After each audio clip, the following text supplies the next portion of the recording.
Abandonne pas ce qui te rend libre et dangereuse. Puis fais attention où tu mets les pieds.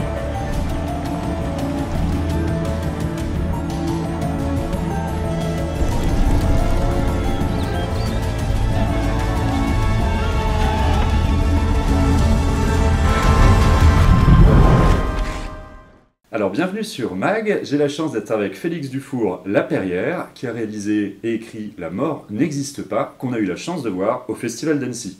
Comment ça va? Ça va très bien, la semaine a été intense et puis je suis ravi de pouvoir discuter du film après l'avoir présenté dans le merveilleux contexte annécien. Alors moi j'ai pas eu l'occasion d'être là à la présentation où tu étais là, mais je me suis rattrapé quand même, j'ai vu le film hier qui m'a tout particulièrement touché. Alors pour plusieurs raisons. D'abord c'est un film qui aborde de manière frontale la question de l'action directe, de la lutte, de l'engagement politique, avec les conséquences que cela implique sur évidemment les possibilités qu'il y ait des violences, d'autres choses de ce type-là, etc. Alors il y a un style graphique qui est très audacieux. Et je voulais revenir avec toi déjà sur ce qui t'a poussé à aller vers ce projet qui est radical du début à la fin. J'ai souhaité explorer cette tension, celle de l'action directe. C'est un conte tragique. Pour moi, c'est un conte sur l'impossibilité de la violence et l'impossibilité du statu quo, ce qui en fait un constat tragique, malheureusement. L'impossibilité de la violence parce que on n'en contrôle pas les conséquences, l'impossibilité du statu quo parce qu'à plusieurs égards, on ne peut pas juste, on peut pas abandonner, quoi. On ne peut pas juste laisser les choses se développer parfois comme elles le sont. On a une responsabilité collective, le film essaie d'explorer ça. C'est un conte, donc il y a une forme d'exacerbation. Les choses sont exacerbées dans la mécanique du conte, mais je crois que ça pose aussi, sous différents degrés d'intensité, la question de la responsabilité, de la loyauté, des liens qu'il faut chérir et protéger. J'avais envie d'explorer ça, j'avais envie d'y explorer, se faisant aussi mes propres convictions et contradictions, puis de déployer graphiquement une partie de mes inquiétudes, de ma colère et de mes attachements. Alors justement, revenons sur le style graphique qui est très tranché. Dès les premières minutes du film, on va voir des écrans figés sur des couleurs primaires. On voit même d'ailleurs les coups de pinceau. Et le style graphique, alors arrête-moi si je me trompe, mais il y a cette idée que les personnages sont légèrement transparents et qu'il y ait des tons sur tons. Moi, ça m'a donné l'idée, une métaphore entre guillemets, qu'il y a un monde qui reste figé et que d'un moment à un autre, on peut passer du rouge au bleu, entre guillemets, mais le monde, lui, il reste. Les personnages sont imprimés dessus, mais le monde reste. C'est une toile sur laquelle sont projetées des images. Le film a été conçu comme une séquence de couleurs. Donc, il est construit sur cette séquence de couleurs à partir d'une palette somme toute assez réduite. J'ai peint une trentaine environ de couleurs sur papier. Et chaque séquence, ensuite, a une sous-palette puis les personnages se déploient dans cette sous-palette-là. Ils sont volontairement pas toujours distingués du décor, pour deux raisons. Pour les inscrire dans un contexte, dans un contexte social et graphique, disons, pour qu'ils émergent, qu'ils soient vraiment inclus et émergent dans ce contexte-là, puis qu'il y ait une liaison dynamique entre les personnages et le contexte. Donc c'est le mouvement des personnages qui va les révéler, eux et où le décor. C'est le cadrage, leur mouvement, leur déplacement, leur action. Je voulais aussi que les personnages habitant un même contexte soient liés. Donc les cibles de l'attaque, comme ceux qui attaquent, sont exactement dans le même espace graphique, ils se ressemblent. Et idem pour Hélène et la vieille femme, lorsqu'elles sont dans le même cadre, elles sont très très proches graphiquement.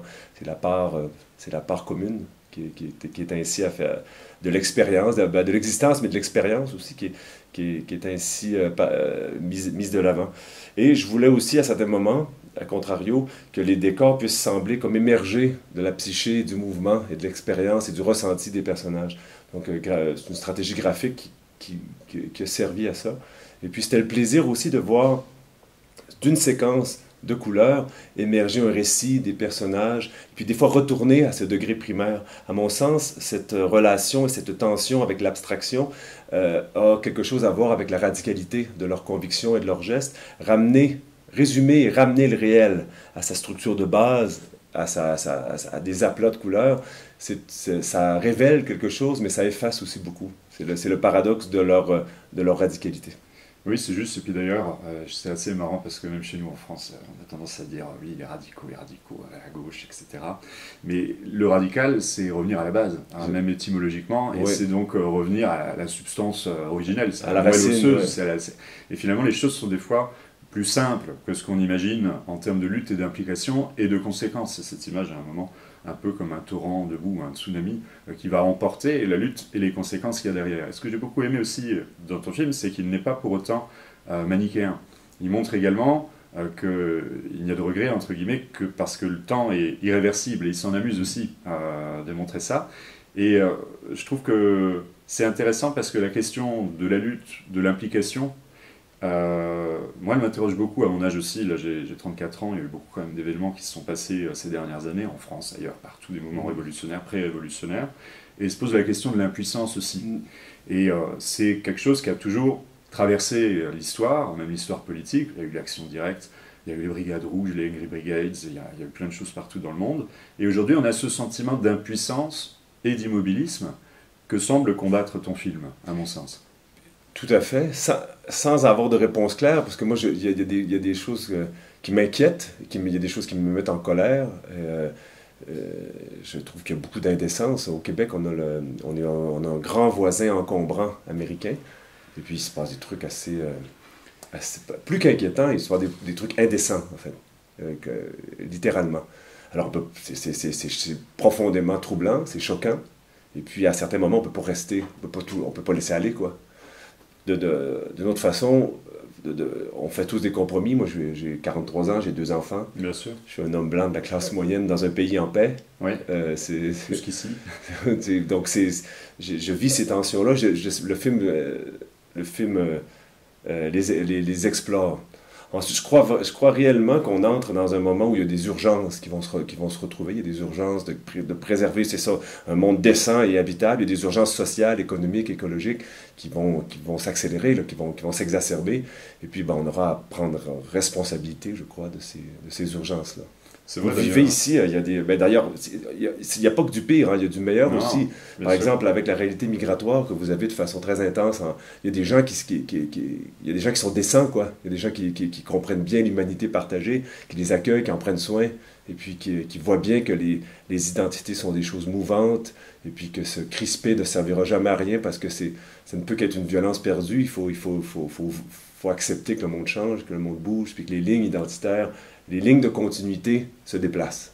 Alors c'est intéressant aussi ce que tu dis, puisque cette interview est filmée au moment même d'ailleurs où à Los Angeles il y a des troubles sur la question migratoire, qui est instrumentalisée par Donald Trump, et on voit bien la question qui est posée aux Américains, hein, ne serait-ce que par le maire de Californie, de se dire résistez, impliquez-vous, vous êtes concernés concrètement, et se pose la question qui se pose à peu près à tout le monde à un moment, dans quelle mesure je m'inscris dans la révolte, dans quelle mesure je reste passif, et qu'est-ce que ça implique. Parce que c'est ce qu'on voit aussi dans ton film à un moment, c'est qu'en participant à la lutte, il y a des conséquences. Des risques et des conséquences. Des conséquences humaines, et le risque également de devenir le bourreau qu'on voulait combattre également.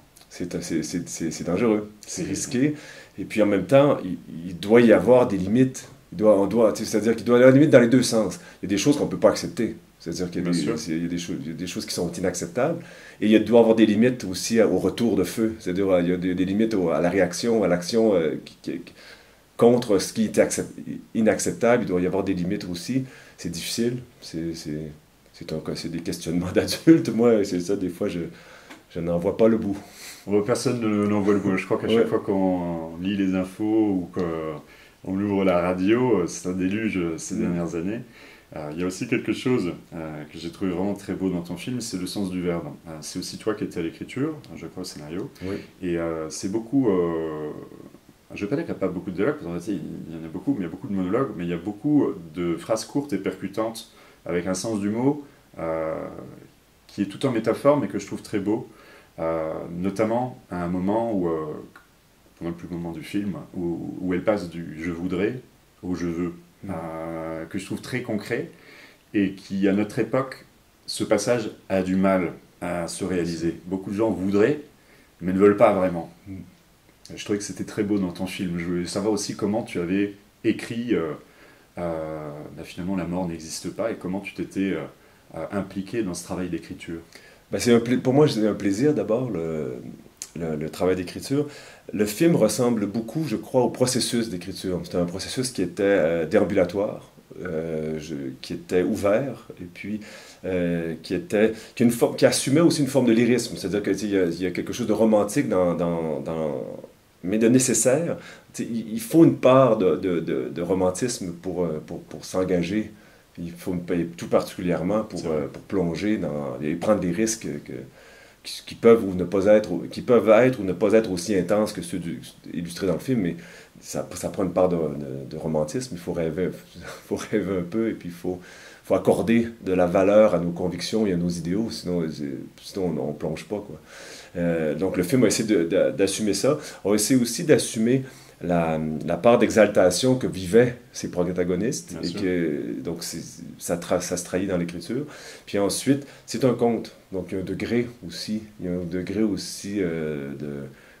veux pas dire d'abstraction, mais de fantaisie, disons, que le conte permet. Dans le processus d'écriture, les décisions qu'ont pris les personnages ont beaucoup changé. D'accord. Donc, il y a eu je ne dirais pas lesquelles et de quelle façon, mais le film est déambulatoire, et le processus d'écriture l'a été aussi. J'ai voulu explorer, j'ai voulu garder ça ouvert à plusieurs moments. Il y a des décisions dans certaines versions du scénario qui étaient différentes. D'accord, c'est intéressant ça. Mais d'ailleurs, pour rebondir sur ce que tu dis, ton film est également un retour sur soi-même, au sens littéral du terme, puisque d'abord, c'est rectiligne, on va frontalement à l'assaut de cette maison où il y a des riches personnes qui pourraient être assassinées, et puis on revient en arrière, et c'est vraiment un retour sur soi-même, se poser la question finalement de ce qui aurait pu être fait, ou ce qui devrait être fait aussi. Et puis qu'est-ce qu'on souhaite préserver pour les autres et pour soi? C'est des sujets compliqués. C'est l'une des questions que pose également la vieille femme, qui est ciblée par cet attentat ou d'action directe, cette action de militants, où elle lui dit sauve-toi, concrètement, c'est vraiment toute la dualité. Et puis j'ai essayé de répartir la vérité du film dans tous les personnages. Tous les personnages portent une part de la vérité du film. La vieille femme, elle est évidemment pétrie de paradoxes, mais ce qu'elle dit n'est pas faux. Ouais. Pour moi, c'est pas tout à fait faux, c'est pas fou. Donc, non, c'est pas tout à fait fou. Ni faux. C'est vrai qu'il y a beaucoup de mouvements, même, je pense même aussi à l'action directe, qui à un moment ont basculé aussi dans du banditisme plus simple, à certains moments, ou qui ont utilisé des moyens opératoires qui n'avaient plus forcément de cap, parce qu'on peut aussi perdre le cap des premières actions. Je crois que une fois que la violence entre dans le monde, on la contrôle plus, quoi. C'est parce que d'ailleurs, le film, les grands bouleversements, il y a une part qui est souhaitée consciemment donc il y a une part politique qui est assez qu'on voit là, plus des révoltes, et puis il y a quelque chose d'assez joyeux paradoxalement dans tout ça, puis une part qui est complètement incontrôlée. Quand ça se propage, il y a un effacement, il y a un chaos, il y a une remise à neuf qui est à la fois souhaitable et très brutale et très dangereuse. C'est le paradoxe de l'écologie aussi, c'est le défi de penser l'écologie, l'urgence écologique, mais aussi dans l'urgence humaine, c'est-à-dire qu'il faut un monde où il y a encore de la nature et qui soit habitable, mais comment on organise et par quels moyens on nourrit l'ensemble, et on permet aux gens de vivre et de se déplacer et d'avoir une expérience pleine. C'est compliqué. Ça me rappelle, ces derniers temps, il y a de plus en plus d'articles alarmistes, etc. Moi, j'aime pas le terme d'éco-anxiété, parce que ça supposerait une forme de maladie mentale, comme si en fait on pouvait le soigner avec des cachets ou autre. Alors qu'en réalité, je lisais un article du Monde il n'y a pas longtemps où il disait voilà, 75% de la masse des insectes a disparu en quelques années, est-ce inquiétant? Je voyais la phrase, et je trouvais ça toujours d'autant plus amusant que quand il y a des actions militantes, elles sont quand même réprimées partout, on le voit. Ah oui, puis de façon souvent démesurée. Démesurée, regardons en Angleterre, ils ont commencé à traquer les militants climatiques, ils les envoient en prison, etc., des gardes à vue prolongées, des privations de droits, des dispositifs antiterroristes. En France, on a eu Sainte-Soline, c'est un théâtre de guerre où on a des militants qui sont arrivés sur un champ contre des méga-bassines pour lutter contre, il y a eu des blessés graves. Il y a une réponse, une réaction extrêmement brutale. C'est la même chose chez nous, ils bloquent un pont pendant 1 heure, puis on les emprisonne pendant 48 heures. Et pourtant se pose la question directe, que je trouve vraiment intéressante, c'est qu'on n'arrête pas d'entendre dans ces médias que ces gens ne sont pas raisonnés. Mais moi, la question qui m'interroge vraiment frontalement, c'est de se dire à partir de quel moment ce sera raisonnable d'estimer qu'il faudrait agir. Quand il y aura quoi 120% de la masse des insectes qui auront disparu, quand il y aura... Mon frère me dit, il vit au Canada, il me dit régulièrement, voilà, il y a des feux de la taille de la France, hein, sur des mois complets. Pourtant, là, vous avez eu des élections législatives anticipées, et il y avait des discussions de partis politiques radicaux qui voulaient forer, comme Donald Trump aux États-Unis. Et c'est ça ce qui est amusant, c'est ce paradoxe de la radicalité et de la raison. Mais il n'y a rien de plus irrationnel que le tourisme spatial. Et puis oui, personne soulève. Je veux dire, c'est-à-dire la raison elle est plutôt le bon sens, souvent n'est pas là où on croit le trouver, c'est un délire. Le tourisme spatial est un délire, mais c'est un délire qui est le spectacle de quelque chose d'irrationnel dans l'état du monde aussi. Puis dans cette espèce d'orgueil démesuré qui prend des proportions assez grotesques aux États-Unis, mais qui habite beaucoup le capitalisme débridé dans lequel on vit. Grotesque, mais terrifiant. Terrifiant, oui, terrifiant, puis lourd de conséquences. C'est être, à mon sens, très raisonnable de s'en inquiéter. Bien sûr. Puis aussi, plus que de s'en inquiéter, de réfléchir aux limites qu'on peut lui opposer. Moi, ça me rappelle vraiment aussi même des lectures que j'ai pu avoir de conflits personnels sur, par exemple, Tolstoï, l'inutilité de la violence, qui avait convaincu Gandhi de ne pas recourir à la violence. À un moment, lui-même, il se demandait. Mais la question, elle imprègne même la création artistique aujourd'hui. Comment on peut se positionner par rapport à ce qui se passe partout dans le monde? Je pense vraiment, on a l'impression que c'est une déferlante de violence, et puis que c'est l'école de la violence maintenant qui gouverne. Qu'il s'agisse de la Russie, de ce qui se passe à Gaza, de ce qui se passe... Il y a une impunité aux États-Unis, etc. La violence, elle est partout, quoi. Elle existe. On voit bien, elle est vraiment partout. Et justement, toi aussi, dans La mort n'existe pas, qui est un vaste projet d'ailleurs, parce que je reste aussi persuadé que quand on est à la conscience permanente de la mort, on se prive aussi de beaucoup de choses. J'aime beaucoup aussi le titre. Il y a aussi une représentation graphique particulièrement violente, graphique et sonore. Pas seulement pour les couleurs primaires, etc. Mais il y a pas mal de scènes aussi où on voit des animaux, qui représentent beaucoup de choses aussi, et où on voit la chair qu'on peut manger, etc. Ou la chair aussi sortir, quand il y a des gens qui se sont blessés. Et il y a même des moments qui m'ont rappelé un peu... en peinture, alors je ne sais plus qui c'était, c'était comme les représentations d'anatomie de Vinci, mais avec les fleurs qui sortent aussi de la chair, et qui donnent un peu l'idée que quand on se multiplie, quand on perd quelque chose, il peut aussi en sortir quelque chose de beau. Je ne sais pas si c'était l'idée, mais... Il y avait... la violence, il y a des séquences choisies qui sont très violentes dans le film, parce que je ne voulais pas éluder l'expérience concrète de la violence. C'est un film qui en parle, qui réfléchit. Alors je voulais qu'on puisse la ressentir, la voir dans ce cas de plus concret, sans en faire un spectacle. Donc c'est assez choisi, là, les moments où on expérimente la conséquence de la violence pour ceux qui la subissent, et pour ceux qui la subissent et pour ceux qui la commettent. C'est assez cru. D'ailleurs, moi, c'est pas prévu pour être agréable. À contrario, il y a une forme de physicalité très concrète qui est explorée via les animaux. Bon, il y a une brebis qui est dévorée puis qui revient à la vie. J'aurais pas fait ça avec un corps humain. Ça permet d'incarner une physicalité de façon très, très concrète. Et puis c'est par un objet de transition, mais qui sont aussi les incarnations de tous certains pans du film. Donc le colibri, c'est évidemment le caractère évanescent, précieux de la vie, de l'expérience, c'est quelque chose d'insaisissable.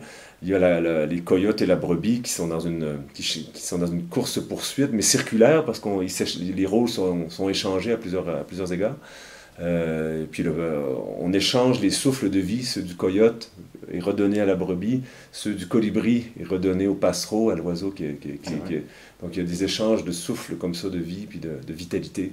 Ça permettait de montrer le caractère à la fois circulaire, mais paradoxal du changement, de la continuité. Donc pour moi, c'est des espaces que... C'est un film où j'ai essayé d'être... Pour moi, c'est pas un film c'est pas un casse-tête. C'est un film contient plusieurs paradoxes, mais qui sont les paradoxes de la réflexion. J'ai été très honnête, le plus honnête possible. J'ai pas essayé d'avoir de réponse ou de prendre des raccourcis. J'ai essayé d'être honnête sur mes contradictions, sur mes convictions, puis les paradoxes qui les traversent. Il y a aussi quelque chose que j'ai trouvé très très efficace graphiquement et en termes de mise en scène, c'est au début du film, tu nous rends acteur, puisqu'on voit ces personnages qui débarquent dans la maison dans 1 minute, puis ils ouvrent le feu, et puis on est comme au milieu, en vue subjective finalement, et on voit de part et d'autre de l'écran qu'on est regardé par nos camarades, pour savoir si on va avoir leur soutien. Je trouvais ça très fort, et j'ai remarqué que dans la salle, ça a immédiatement donné le ton de la séance à venir.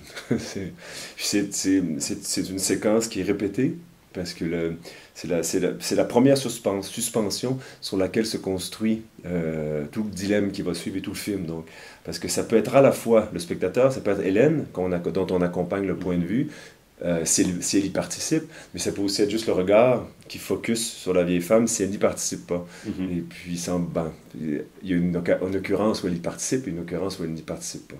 Alors, c'était l'objectif de ce long mouvement qui a été infernal à animer, parce que c'est très compliqué quand il y a 20 personnages, puis qu'on anime une caméra mouvante comme ça. Techniquement, ça a été ça a été très exigeant, mais je suis heureux du sens que ça peut avoir.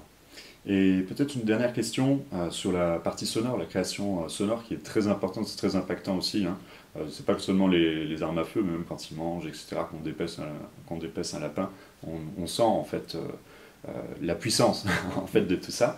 Je voulais savoir aussi en termes de création, donc toi c'est l'écriture, l'image, est-ce que vous avez travaillé après sur la partie sonore ou simultanément, c'est-à-dire est-ce que vous étiez dans une logique d'échange permanent, ou c'était plutôt d'abord on a l'animatique et après on réfléchit à la partie sonore?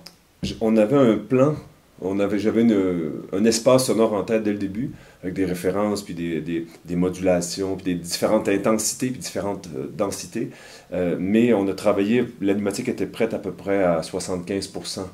Le film était fini à peu près à 75% quand on a vraiment commencé le caractère très concret du son. Je travaillais avec le même concepteur sonore depuis 20 ans, plus de 20 ans, depuis mon tout premier court-métrage, Olivier Calvert. Donc on se connaît bien, on s'apprécie. On a appris plusieurs choses ensemble. Moi j'ai appris à faire du son avec lui. Et puis je le laisserai répondre s'il a appris des choses en travaillant avec moi aussi. Moi je sais que j'ai appris beaucoup de choses en collaborant avec lui. C'est donc, on est parti sur des principes à la fois de concrétude sur certains éléments, de densité pour d'autres, parce que c'est pour suivre l'exaltation, pour suivre le caractère fantastique. Et puis, un film, ça a besoin de vivre aussi, puis de moduler. Donc, on a négocié tout cet espace-là entre l'intimité de certaines séquences, très épurées, et puis la densité des grands bouleversements qui sont politiques, géographiques et imaginaires. Eh ben, merci beaucoup. Je ne vais pas en dire beaucoup plus parce qu'après je vais laisser la surprise aux spectateurs. Alors j'espère qu'il aura une sortie en France, je sais pas encore. Le 1er octobre prochain. Ah bah c'est merveilleux. Ça c'est vraiment bien parce que des fois certains films que j'ai l'occasion de voir en festival ne sortent pas malheureusement. Donc c'est une chance. Allez soutenir le film en salle parce que c'est vraiment très puissant, ça fait réfléchir et c'est aussi très poétique. Je te remercie pour le temps que tu m'as accordé. Merci beaucoup, c'était un plaisir. Et puis n'oubliez pas de vous abonner, de nous soutenir, d'aller regarder les prochaines interviews et critiques qui arrivent. Et on se retrouve bientôt sur Mag. Ciao!